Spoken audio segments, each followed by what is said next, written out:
कुछ दिन पहला असी एक खत्म उत्ते गए, उत्थे साफ उत्ते बैठे एक बंदे ने गल शुरू कर ली, उस पिंड के बंदे ने।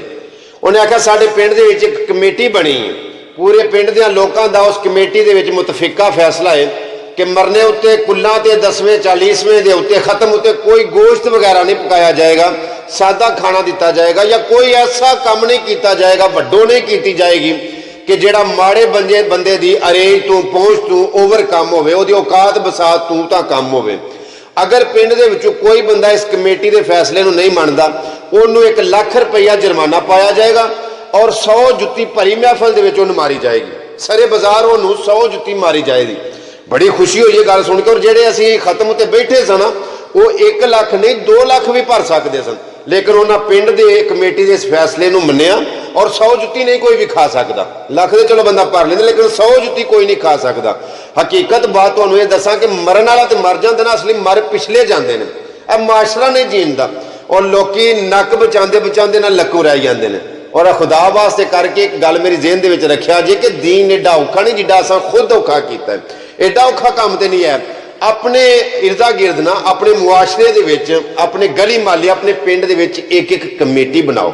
अगर सौखिया रहना जे ना तो कमेटी बनाओ। अगर पूरे पिंड वाले कमेटी नहीं ना बनाते, पता कुछ लोग ऐसे सिर फिरे होंगे ने, डग दिमाग होंगे ने कि जेडे आते हैं जी साडा असीं जो मर्जी करिए, असीं अपनी औकात के मुताबक अपनी हसीयत के मुताबक असीं कर सकते हैं।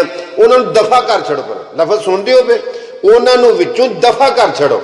और जेडे बंदे समझदार इस गल नूं समझदे ना, अपने रिश्तेदार या अपनी बरादरी वाले वो बह के सारे इकट्ठ कर लो और इस गल का फैसला कर लो कि कोई मरना हो जाए, कोई खत्म होवे, या शादियों की भी कोई तरतीब इस तरह की बना लो कि असां ओवर कम नहीं करना, ताकि वेखो वेखी जिहड़ा ना कि माड़े बंदे का भी इहदे विच साह निकल जाता है। तुसां अक्सर वेख्या लोग बेचारे खत्म दवांदे कर्जे चुक चुक के बड़े बड़े औखे हो जाते हैं। जिवें अगे आख्या भी मरन वाला तो मरदा, मर पिछले जाते हैं, तो घोड़े नक नूं भजदे ने।